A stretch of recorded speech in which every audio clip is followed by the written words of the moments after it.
Welcome to the Nonprofit Exchange Podcast. Stories by leaders for leaders to help you raise the bar on your own excellence, to release the potential inside of you. Now, here's today's podcast. Welcome to this edition of the Nonprofit Exchange. We're into our fifth year of these interviews with people making a difference in the lives of others. People who've got a vision. They might be doing their own vision, they might be doing somebody else's vision, but it's a vision that they're qualified to lead. They surround themselves with good people, and they let their passion spread to others. Today, I have a friend of mine from the place I live in Lynchburg, Virginia, and it's Billy Russo. And Billy's going to tell us about a new sports commission that has launched a fresh approach to sports marketing. So it's quite an energy field here, and we're in central Western Virginia, you know where the Appalachians are. Billy, welcome to the Nonprofit Exchange, and tell people a little about yourself and why you're doing this. Yeah, thanks, Hugh. I'm glad to be here. I appreciate you having me, and I'm really thrilled to share my experience here and our group and what we're passionate about, excited about here in the greater Lynchburg area in Virginia. My background is in sport management. I've loved sports since I was, a little kid, to the point like a lot of people do where they can't play them anymore professionally. So I decided to figure out a way to get into it professionally. And I did that through a bachelor's and master's degree in sport management, sport administration, followed by the last 12, 13 years working in sport administration. I managed part of two facilities, the Smith River Sports Complex down in Martinsville, where I served as executive director and director of operations. And then I was the director of operations facilities and DE Turf Sports Complex, which is a nonprofit up in Delaware, a brand new sports complex. So I have some nonprofit experience from working in the past and as an employee, as well as I was on the board for the Commonwealth Games, the state games of the state games organizing body of Virginia, Virginia Amateur Sports, who is a nonprofit out of Roanoke, well known in the state. And when I was on that board several years ago, I actually got introduced to Lynchburg and through the sports scene, because Lynchburg, the games moved from Roanoke to Lynchburg back in 2016, and I was on the committee and board to help move those games from Roanoke to Lynchburg. And when we did that, I got to learn more about Lynchburg, got to see the area, and I was shocked to see that there really wasn't a huge, a collaborative effort to really market and capitalize on sports management and the opportunities that presented themselves in the area. So at the same time, I met Ernest Carter, who is working for Liberty University Athletics. And we had strung up a relationship, started talking about the needs in the community and different opportunities that existed to enhance the sports marketing presence in a way. And at the time, we weren't sure if we wanted to, he has some capital to do this. And so we just started talking while we were in Delaware and when I was in Delaware. And then we met a couple years ago in Northern Virginia, and he was serious about starting something to impact the community through sports development. That's tourism, youth sports, kind of recycling the money here to impact the area. And we, at the time, was just preliminary, didn't really know what that looked like. But he wanted to learn more and wanted me to help lead that charge. And so I was curious to get back into Virginia. I was in Delaware for a year and a half, and my family is in North Carolina. So I jumped at the opportunity. It's kind of a, scary opportunity, as everybody would know that works and create something from scratch or leave something that's solid to go to something that's new, or I wasn't sure what that would look like. But I thought to myself at the time that in 50 years, if I look back on it and looked at the opportunity, I would not know how it would turn out. So I might as well take the opportunity while I was young and look at it as a way to expand my skill set and impact a community that I was intrigued to learn about and live in. So we were pretty fortunate to come here a year and a half ago. And first year we started, we started at first Central Virginia Sports, kind of an LLC that was kind of separate sports management group that because sports commissions there's 130 of them across the country, and that, they're usually part of a city or a government or a county or a CVB, the Convention Visitors Bureau. And so starting one from scratch that didn't really have that support at the onset, we saw it as a way to as a unique approach, but also we needed to do some research and development in the community. And so we did that about 8 or 9, 10 months, talking to different groups, sports stakeholders, hoteliers, people that, businesses, got involved in the business community. That's how I met you and through the chambers and Rotary clubs and groups like that. So I get a feel for the community, what was needed, what was here. The State Games of America were hosted this year here, but we knew about that event, but there's other events that we needed to learn about. So there's several things that we looked at and studied, but the big thing for us is we came to the grasp that organization was needed to impact the community through not only sport development and sport events and recruiting sport events. The city of Lynchburg does a great job with their tourism department in doing that, and Liberty does that at a level as well with their great facilities. But what we decided to do is kind of look at creating events, new opportunities that can impact not only economic development, but quality of life for the residents and youth sports in the area, and figuring out a way to recycle all that to where it could make us sustainable, obviously, as a nonprofit, but also, give back that money, partner with other nonprofits. There's several, 90% of the sports groups out there are volunteer-driven nonprofits or they struggle with the people that have other jobs that don't have a lot of time and resources. And so we see ourselves as helping those folks as well. So we kind of, got our bylaws in place and got it all worked out over those first several months, as well as got our board of directors in line and people we wanted to serve on our initial board. And that's still ongoing. Some of those, the board members are still ongoing, and committee structures and all those things. And then we started to host some of our first events. So without getting too far into the next questions or anything, that's kind of where we are, where I came from, originally from Raleigh, North Carolina. Like I said, me and my family love the Lynchburg area. The big thing for me in impacting sports is, when I used to work at sports facilities and sport events, and I still do, but when I started out, the big thing for me is seeing the impact when my family can't go to a restaurant in the community because it's full of people from teams from out of town that are spending their money locally and things like that.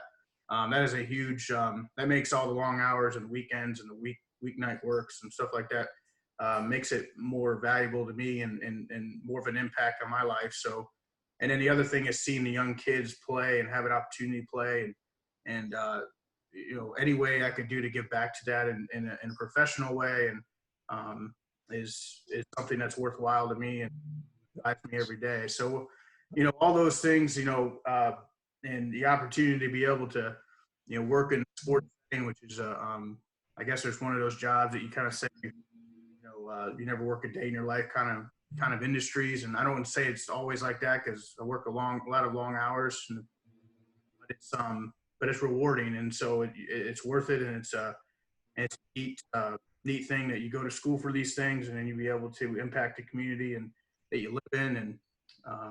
And so we have a lot of cool plans, a lot of exciting ideas, and it's cool. Well, let's dig into some of those. Yeah. And Lynchburg is a collaborative place. As you know, I'm president of the Lynchburg Symphony this year, and we're forging collaborations with the other arts groups. And the similarity in what you're doing, what we're doing, is it's bringing people together in a non-political, non-toxic community of collaboration. We're working together, and we're singing side by side, we're playing music side by side, we're building teams. So I teach about building ensembles. So there's an ensemble in theater, there's an ensemble in music, and there's a sports team. And the principle is the same. We're much better as we work together. It's the synergy of the whole. And you may not know it. I don't know. My co-host here is Russell Dennis, who's online here. And Russell and I are athletes. I run 5Ks to half marathons. I don't look like it, but I make it there and nobody dies. I ran the 4-miler here in the 10-miler. My other sport is a spectator sport. It's where they go round and round on a track, and it's the Southern redneck in me. Now, I'm surmising Russell is a runner because he runs so fast it blew all his hair off. Russell, what do you get outside and do stuff? I do a lot of walking. I'm a slow, steady burn kind of guy. Well, and Russell's other sport, Russell has a sport of harassing Hugh, and he's quite good at it. It's just his way of showing affection for how we work together. There are other people who will testify to my skills at being a nuisance. Many others. So Billy, there's an economic component to this, and we live in some of the highest poverty in the Commonwealth of Virginia.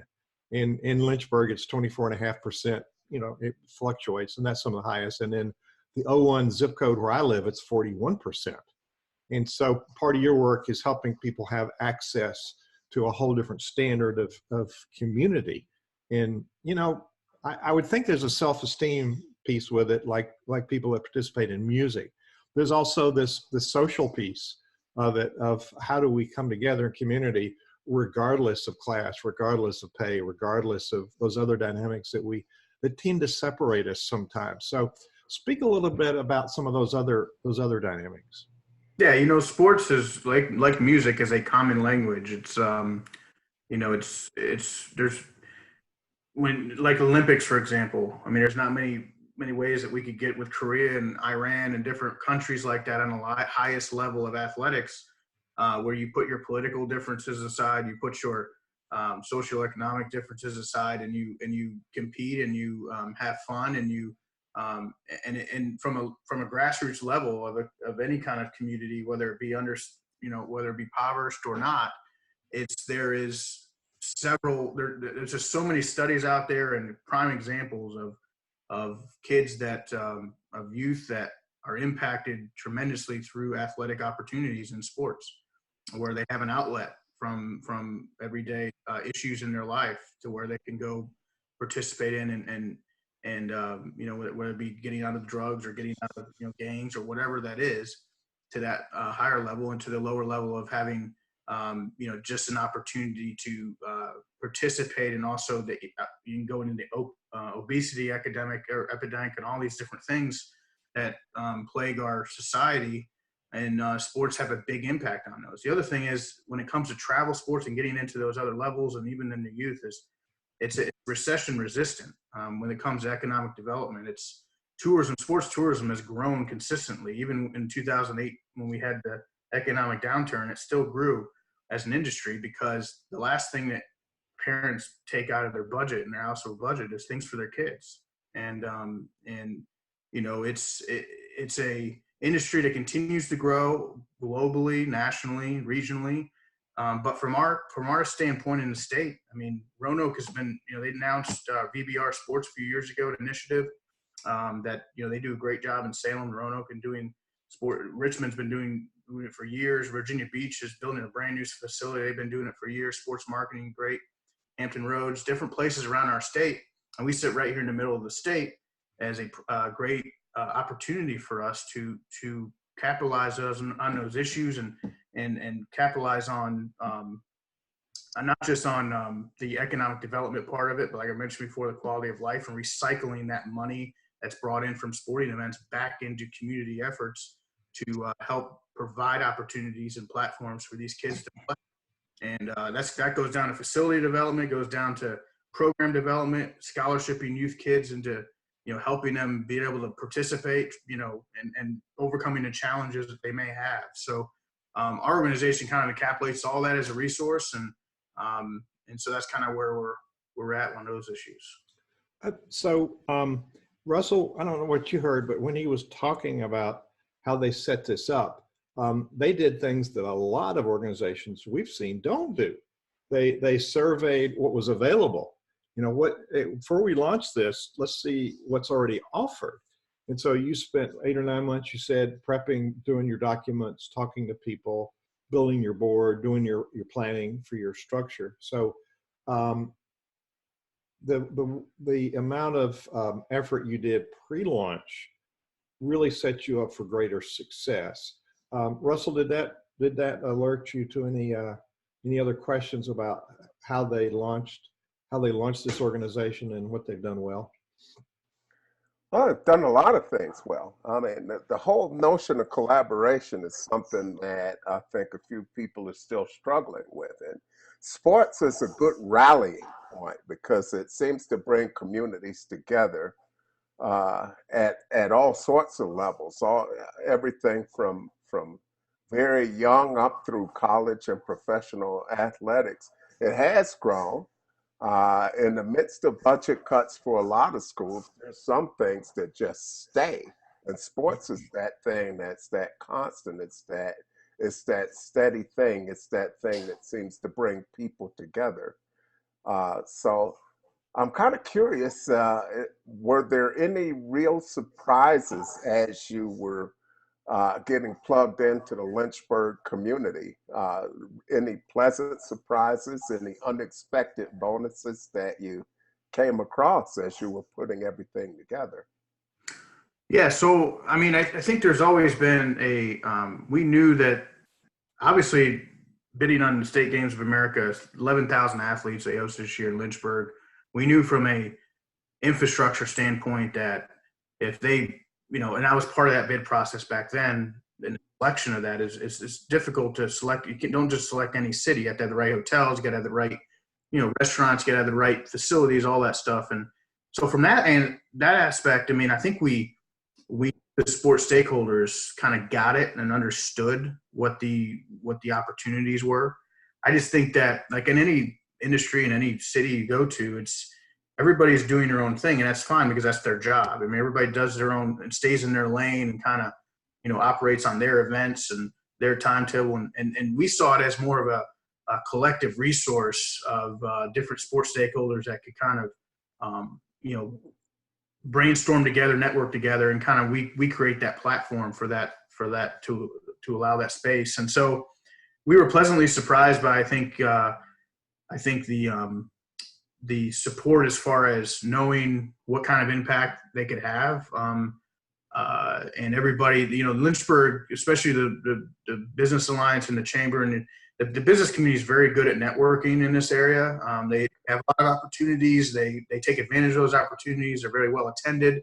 And so those things are always a plus when it makes it a lot easier to get people involved on a volunteerism level and whatnot. So from challenges, I mean, one thing we needed to, and we still do every day, is, like I said, sports commissions are usually run by governments. And so the reason why we did so much R&D also is because we didn't want to duplicate or overstep or step on someone's toes that was already doing something. I mean, there are sport organizations separately that do that. But from a government standpoint, I mean, there's always political challenges when you start something that has partnerships involved with, usually being politically funded or control or whatnot. So we've been very delicate and careful to kind of, move around that from Lynchburg tourism to other governments and other destinations that do sports tourism specifically, or focus on heads and beds and different, our focus is on a greater, resource of sport development and youth sports development and creating events, creating those opportunities, and not just sports tourism. So as long as I think we stay in that lane, because that's already being done, we don't want to duplicate services, and I think that's going to create a wrong message and confuse people. And so I think having all that R&D up to what we did helped us not be able to misstep on that. So I think, you're always going to get some comments and rumors and things that when you start something, especially when it's, you need to have an individual that has the capital to do it, that wants to start an organization. Usually it's, like I said, government, or you have a grant from an organization or stems off of something else. But we were not like that. And grateful for Mr. Carter and what he wants to, his vision on what he wants to see done. So I think We're still ongoing with that. I think, there could be, we're not susceptible to challenges down the road. I think there's going to be, there's going to be some that pop up, and there's always going, like every nonprofit. I mean, there's other internal issues that come up, but for us is education now, and branding, and it really education on what we're doing, our mission, and then putting something that someone can feel out there with an event or an impact or some stats or some numbers or some pictures of impacting kids, scholarships, whatever. So those things that people can touch, those tangible things, can build credibility for us. I think will drown out any other issues that we would probably face. So I have a client I worked with starting in 2007, which has a similar footprint. It was like an Olympic event, but it was a German company that had been producing Olympic events for choirs. Now we can't use that word because it's guarded, but they called it the World Choir Games. And so through careful work, we brokered a deal, and we went through the Convention of Visitors Bureaus in several cities, because for years they had written 100 mayors and gotten no responses, because we don't know what goes on outside the country. But we brought the whole world to Cincinnati, Ohio in 2012. So we had 100 countries, 20,000 participants, 600,000 spectators in a citywide event with 110,000 hotel room nights. So that was a major economic impact. But here's what wasn't planned. The whole world came together and world peace descended on the event. It wasn't that we were competing against each other, but there was this camaraderie. People were cheering each other on, even though you were competing. So it's like world peace is descending, because you're not shooting people if you're singing with them. And I could see, you let something slip in here. I want to go back and highlight that 11,000 participants on the Commonwealth Games in Lynchburg, Virginia, a population of about 80,000. Highlight that a little bit. And what kind of impact did that have here? Yeah, State Games of America happens every 2 years. Commonwealth Games happens every year. The State Games of, the actual State Games. This is State Games of America, which is all the states that have State Games coming together here in Lynchburg. And so that event was made possible because of the great facilities at Liberty University, as well as a collective partnership between the city of Lynchburg, Liberty University, several other partners. And our organization really, I was part of that as a board member and part of a different organization back when we first bid on it and came back. And when our organization was started, we saw it about a year before those games. But like I said, a lot of that was R&D. So what we did is, our big thing is trying to, if that event can happen with 11,000 athletes, then you could host several other events. Now, facility space is unique. Colleges, it's hard to find facilities sometimes, but making people aware of how big this really was, that, okay, here's some other opportunities, because all these restaurants, all these hotels, the airport, everybody that had the impact from this, why would you not want to see more of that? Why would you not, but the other thing is being prepared for that. I was in Chili's, a Chili's restaurant up near the airport last year, and there was a track and field event at Liberty, 360 teams, huge event. Wow. And, I think there were 3 people working at Chili's, and they had lines out the door late at night, probably 8 or 9, 10 o'clock at night. So on a normal night, they probably wouldn't have been busy, but they had no idea. And I was with my business partner Ernest, and we both were like looking at this thing. We're like, well, this is an opportunity for us as well to impact these restaurants, impact the community by bringing more awareness. Because it's not Liberty's job to do that. It's not their fault. It's not their job. It's not. The city tourism, they're focused more on the heads and beds and tourism. It's not really trying to get the restaurants, you could say it's a chamber, but our chamber is really not. So, we could fit that need for that, I wouldn't say issue, but there's a lot of restaurants and hoteliers and people that don't know that things are happening. So they understaff and they do certain things that make it harder on them, and as well as maybe a bad experience on the guest. And so we're working on an initiative to help those businesses in the area to impact them, as well as get them involved with the event and go the extra mile on that. So I think that, yes, 11,000 athletes is a lot of athletes, but and it's probably the max. I mean, the hotels are maxed out. I guess. And, graduation, you get in Roanoke and different places, they stay all over the place, but sporting events are a little different because, they don't like to travel outside of an hour radius. You could probably get them to stay in Roanoke sometimes, depending on the event. But, there's other opportunities. Most of the events, I would say more than 50-60% of the amateur events, probably more than that, would be closer to 70%, are under that range. And so if you can host that, then there's several other opportunities you can bid on and host. It's just getting that partnership and engaging those people involved. Like I said, having a platform or resource like our organization to do that. And with those contacts of working with them in the past, that's what was missing. So there's a whole mindset to creating collaborative opportunities. So long term, what do y'all see as the impact that we call it the CVSC, Central Virginia Sports Commission? What is the CVSC? What's the impact it's going to have long term? Yeah, so we see it as, we use the motto engage, partner, serve, and we keep going back to that outside of just our mission as engaging community partnerships. So like I said before, the three pillars that we're focused. We have a strategic planning session with our board coming up, and we haven't had one on our board before.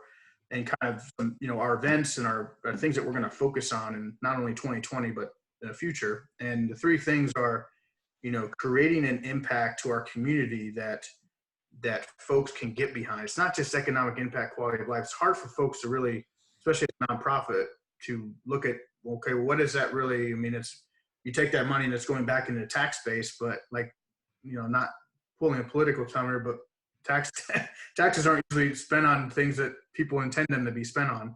And so it's that's kind of hard to say, well, that's going back into the government tax base and what is our impact on? So we want to recycle our event money that we create our events off of, as well as outside of our sustainability and the events that we recruit to bring in, and impact the community through scholarshiping with high school athletics, creating a scholarship for that, scholarshiping, helping kids with youth sports having issues with participating, whether it be funding for registration fees across a wide range of athletic fields.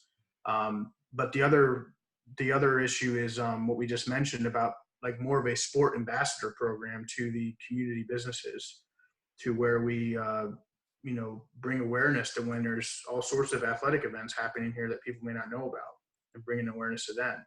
But so there's 3 or 4 prongs there that we're working on with our community impact assessment, to where it kind of pulls at the heartstrings of what our work is and what we're doing for. That second part is creating events that impact the economy, but also recruit, recycle back into quality of life. And then that third part is recruiting events, bidding on events. So for example, City of Lynchburg, when my business partner Ernest was at Liberty, where he was trying to bid on sporting events for Liberty, and Liberty, because of compliance and NCAA compliance, can't provide bid fees to bid on outside events. They have to get city or another partner to do that. City of Lynchburg doesn't have the funding really to do that on a wide range, a wide scale. And so our organization will look at creating a pool of money to do that, and to have, realizing that investment will then have an, recycled effect back into our efforts locally. So creating events and having an impact through initiatives that help youth sports in the area. Yeah, there's a formula for how that money cycles in the community before it leaves again. So every dollar spent, it gets respent in the community, 7 or 8 times before it goes out of the community. So Russell and I both do planning with nonprofit boards, and you said a very significant thing. You keep slipping these things in. I'm going to go back and pull them out. You're doing strategic planning with your board, and we won't do it unless the board's engaged, and the planning and the engagement have to go together. The planners are the doers. So that's a really good strategy. So Russell, why don't you take a turn and ask Billy some questions? But yes, it's pretty tough to make a plan without leadership involvement. The whole thing gets stalled out. And I love how you guys have taken the time to understand where you are, who you are, the value you bring, and how you fit into the community. Because without having that knowledge of what you're doing and who you are and those foundational pieces, it's awful hard to engage with other folks in the community. So I definitely commend you for that. One of the thoughts that sort of crossed my mind as you were speaking to all of this thing is the reinvestment piece and the recycling of funds that are in there. But more importantly, as you're talking about where your position is understanding those needs that other people have and where that value benefits them. So it's kind of a whole community look. Can you talk to that, how you guys put that together, where you were able to come up with a process where you look at the value that everybody in the community gets, so that when you walk in and start talking with people, you're ready to show them how collaborating with you is a win-win-win for them? Yeah, I think so. Our big thing is a sports community. Well, let me go back. So we're looking at creating a community sports ambassador kind of group. It's like a working group of individuals that not just sports stakeholders, but also representing the hotel community. We kind of build our board similar to that. Our board is fundraising, corporate, but some of it's also sports development and nonprofit experience. But I think that our board's not specifically a fundraising board or not a policy board. But the one thing that we've decided to do, or our next steps after we built our board, is to get them engaged initially on committees, finding the right committees that would impact the community. And then those committees, there's only 3 of them that actually will have just board members. The rest of them, we're going to get community members involved on those committees as well, and not make them very large, but make them high-level discussions on certain issues that we want to work on and we want to impact. And through that, it's a trickle-down effect of how we, get other organizations involved and businesses involved in what we're doing. And so we feel like it's an approach that if we trickle down that way and have higher-level discussions instead of just, we could do it. We talked about think tank meetings and having people bring ideas to the table, but we've seen when we first got here, we asked somebody a blank question like, what's missing in the sports area? Well, a lot of people don't think about those things. They look at us to do that. That's what that's not their experience. And they probably wouldn't know what was missing unless we told them some things. They either see things are going well or they don't pay attention to it, or it's not means that they're uneducated. It just means they don't pay attention to it. So I think at an education level of getting different sports stakeholders to the table and bringing them, high-level discussions on here's some event bids that we could bid on, and then having them all in the same room. And I've seen this with our board already is, people that didn't even know each other are now on our board and doing business with each other. And, that's already a success for us. I mean, if we can do that on a level of, every committee that we do or meetings that we do in a community that we're having an event, or we can help with that, or this person can help with that. Those people would have never had that conversation if it wasn't for us creating that platform for that, being that resource. So that's where we see it going. I mean, it has to be pretty high level because people are busy and they have, they don't want to sit in a whole room and listen to us talk about, all the ideas we have to support our organization when they have their own job to keep them afloat. What is in it for me, and those kind of things. And, and we understand that. So I think bringing those high level topics outside of those committees to those groups in the community, I think will be very beneficial to us. So I think that's our approach, and we're actually at stage 2 on that right now. Our committees are formed, and we really want to. We're doing it faster than we probably like to, just because we want to launch stuff in 2020. Our next phases of how we want to impact. So, but everybody's been very understanding. I think it just still needs to be an education level, but different vessels and different ideas that we have, that we see that maybe other people may not see as important. It's been good to see people kind of their light bulbs turn on. So we've been fortunate to see that success. And it is a big part of the engagement strategy is bringing the right people on board, people with the knowledge to fill in those gaps who can help put things together. Talk a little bit about your process for how you sort of came to the conclusion uh, who you needed to have on the bus, how to go about getting the people that you need on the bus to make the thing move. Yeah, I think a delicate balance um, of different parts of our strategy and our business, and running a nonprofit like a business or more like a for-profit business, because I hear all the time where folks that don't do it that way. I mean, they struggle, and that's what we're doing. I mean, no one's making money off of this. Our investor's not. He's not. It's not an investment. It's a gift more than anything. And so it's not him. He sees an investment as the return on impact and community, and that's what he wants to do. So I think from day one, we have our chairman of our board, Pete Lampman, who used to be the director of the Commonwealth Games and State Games of America, 26 years, and he retired. But he's very involved in different aspects. So he was our first call when we were starting and getting his feedback. And then he's now our chairman of our board. And then a couple different local sports players. Brad Bankston, who's the ODAC commissioner of, he's been in the sports scene. He's a consultant now. He's been in the sports world for 30 years, but he's also understands organization and board development and those kind of things. But also a couple of business people that own local businesses but happen to have nonprofit experience on boards and side jobs, and a couple of those folks. But also they have to understand when we meet with them and people introduce us to them, they have to be able to kind of grasp what we're doing and also not be passionate off the base of what we're doing, but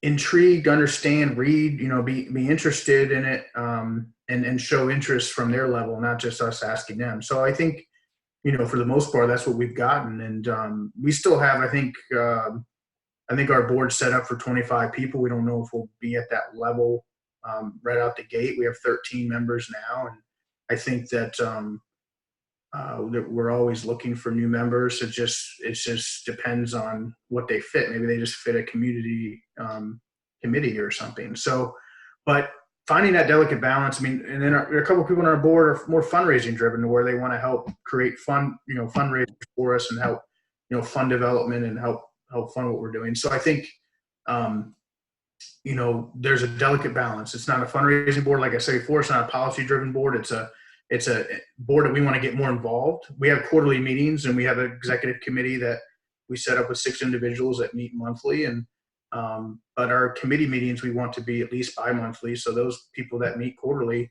are more involved, and they just don't meet every 3-4 months, and then they don't know what's going on. We want them to know what's going on. So that's the phase we're in right now. And I think this strategic planning session, and I think in the future maybe we'll bring in someone that knows nonprofits like yourselves and have an outside approach, because I've been in that role before as far as having others come in, and it's a fresh approach to what we're doing. I think this first year since we just started, it may be important too, and maybe we do that even after this. But I think we are at a level of there's challenges, and obviously funding is always one of those, and creating something from scratch and not knowing how it's going to go and the investment in it, all that. But we have a pretty patient person in Mr. Carter that's funding it to start, and a pretty patient and also realistic board, and understanding how long things take and realistic approach to it. So I think that's a good thing.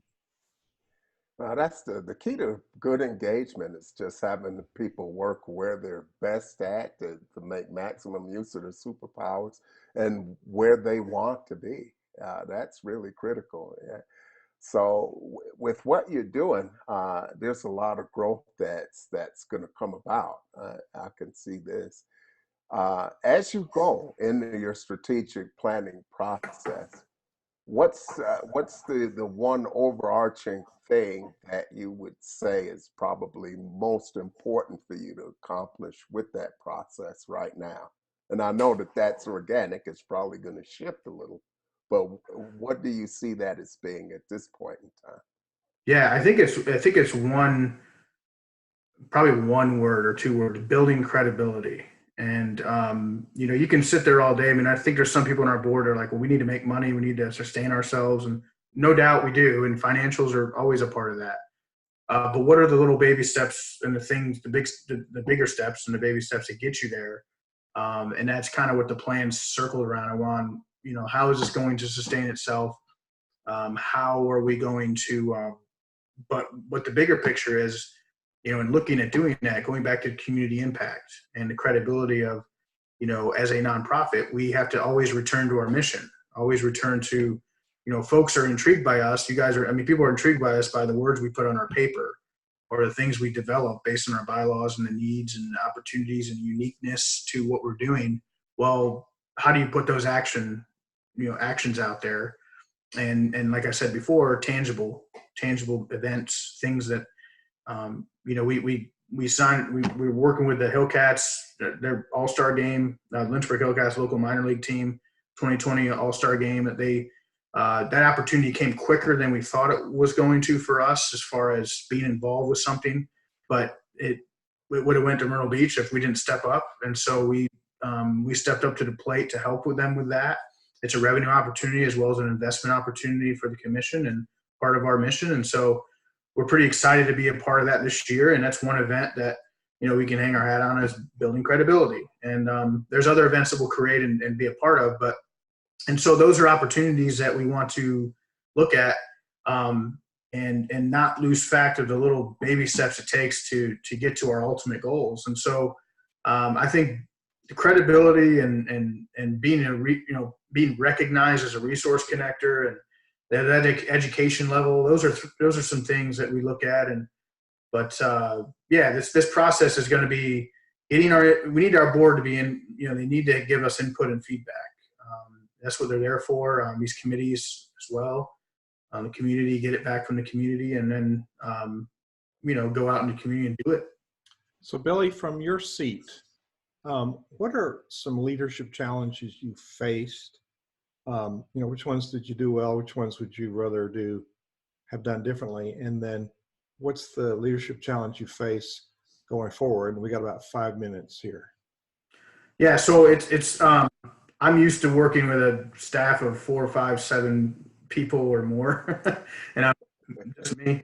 So that going from jobs before where I had to prioritize a lot differently, now is a lot more. So I'm trying to we have some interns going to be involved, and like I said, getting our board more actively involved. The challenges are probably staffing and the goals, all the things that we want to do, matching them up with realistic expectations of if we can do them or not. Because like planning, like you guys know, with any kind of event, sporting event, no matter what it is, it takes a lot of work and manpower and time. And in order to do all those things and not get lost with, we need to, so that's going to be a part of our session as well. Is there going to be reinvestment into that, or are we looking at, hiring somebody else, or is it just going to be interns? So we're looking at the best way to maneuver that and what we'll need. But I think it's staffing, and then I think it's my leadership style. I mean, it's continuing. I've never had a problem being passionate about what I'm doing, but making sure that I stay on point with not getting doing. Our board's kind of looking at doing a couple things and doing them real well instead of spreading ourselves too thin. I don't want to get in that box there. So that's where we are now, and just making sure that we have enough manpower and help to do what we can do. That's that big, bold promise, the big, hairy, audacious goal. And those are a few things, do a few things well. And I think you're well poised to do that. But as with an organization like yours, what you're looking at is what I call social profit. And social profit encompasses all sorts of things, money, engagement, and there are a number of different approaches. There's pro bono assistance from the corporate community. So it sounds like you have a lot of exciting opportunities coming up, but to plan them and plan them well and do the first things first and the most important things is really going to be key to getting where you want to get to. So I commend you for that. And bringing the right people on is definitely something that you want to continue to work on. Thank you. Yeah, you're correct. Absolutely. So what's in the next couple of minutes, what's happening next? Yeah, so we're working on a few, we have all of our event ideas and the things we want to do in a nutshell, as far as whether it be long-term or short-term, placing them into the year based on the challenges I just said, based on our staffing and what we're capable of doing, which ones are going to benefit us the most on credibility, on revenue, and all those things. So we're in that process now. We're developing the agenda and our plan for our strategic session, which will take place in a couple of weeks or in 3 weeks. And so we'll have that. Our committees will be established way by then, and they'll have kind of a direction on where they're going on some highlighted items. And then we plan on trying to get something out more into the community, whether it be through press and through different promotional marketing of what our objectives are for the 2020 year, and not losing sight of the long-term focus. So that's kind of where we are. I think our next event it depends on, there's some smaller ones focused on equipment drives and things we want to do for youth sports that could happen as early as February. But for planning purposes, a lot of our events are going to happen more towards the spring and summer, and kind of back. They're going to be lined up quite a bit.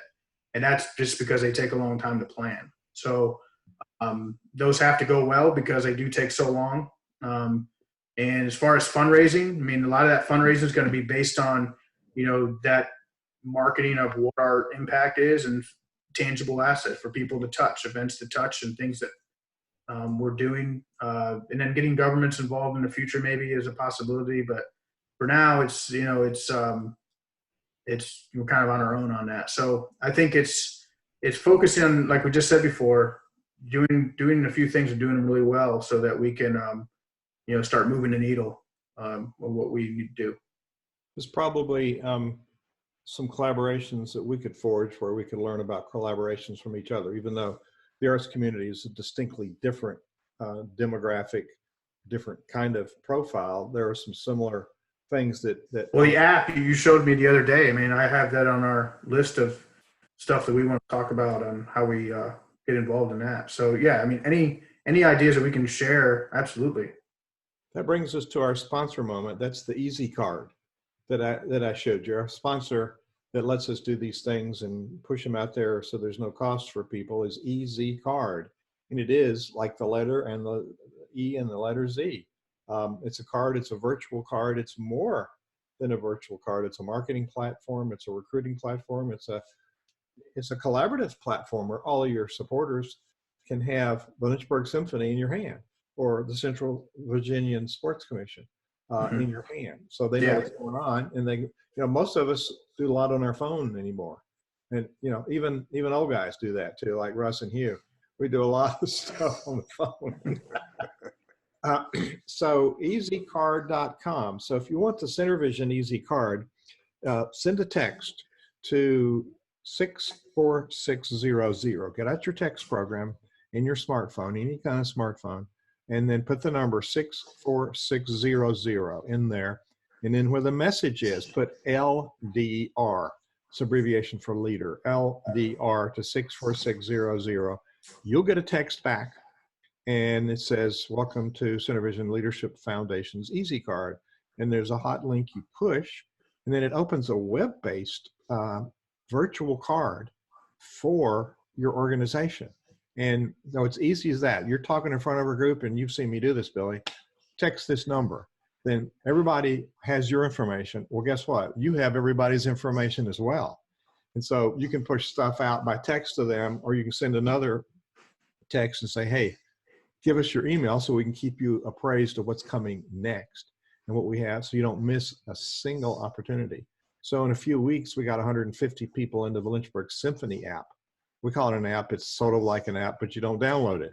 And then depending on the kind of phone, you can push a button and save it on your screen. And so I just pushed the Lynchburg Symphony button on my screen, and there we go, or the Synervision screen on my phone. So we're getting a larger adoption with the Synervision Leadership Foundation's website. We can put our sponsors on there on the Easy Card. We can put just rank and file supporters on there. So support these businesses who are supporting this entity that helps all nonprofits do a better job. And so there's been a lot of really good nuggets here in what you said. And basically what I've heard you say is you've adhered to best practices for launching and growing an independent 501c3 organization. We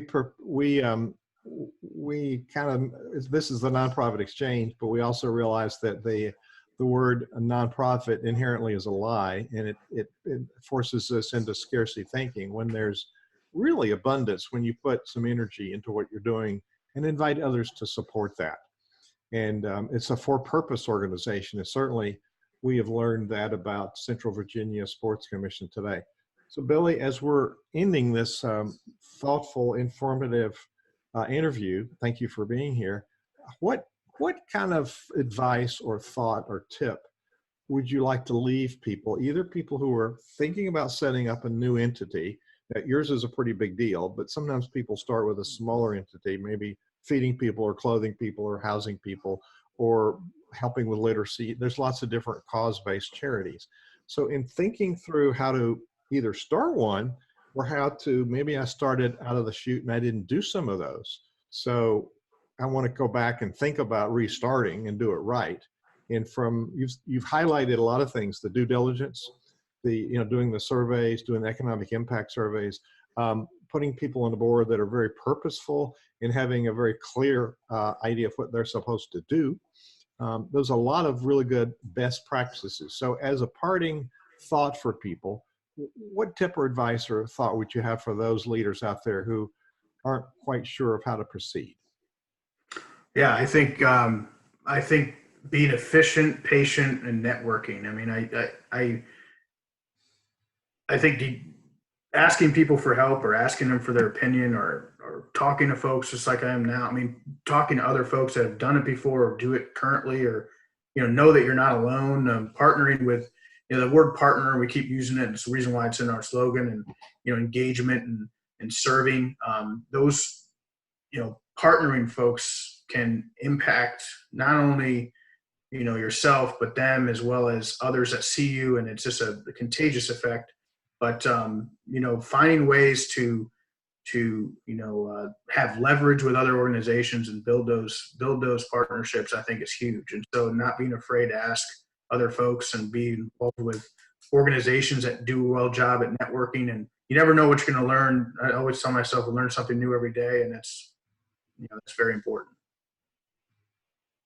Brilliant. And you've done that. You've done a lot of learning. You've done a lot of collaboration and bringing people to the table, knowing that making a positive impact in the community is not just a job for nonprofits or government or businesses, but for everybody. It's an all-person job, all hands on the deck.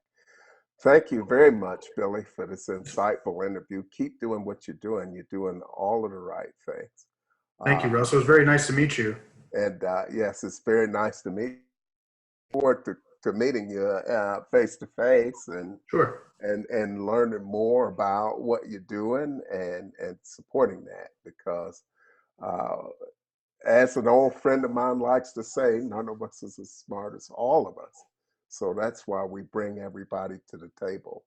I'd like to thank all of you out there who are nonprofit leaders, people out there in the social spaces, making a difference every day to make your communities better through collaboration and whatever tools you can get. The Nonprofit Exchange is here every Tuesday at 2 p.m. Eastern Time. If you can't be here at that time, not to worry. We're on iTunes and Stitcher, where you can download our podcast, subscribe. You'll never miss an episode that way. And you can come to the centervision.org website, where we have this broadcast and other great resources like the nonprofit Performance 360 magazine that comes out quarterly. So when you do come, there's a big blue button in the right-hand corner, in the upper right-hand corner, that says join us.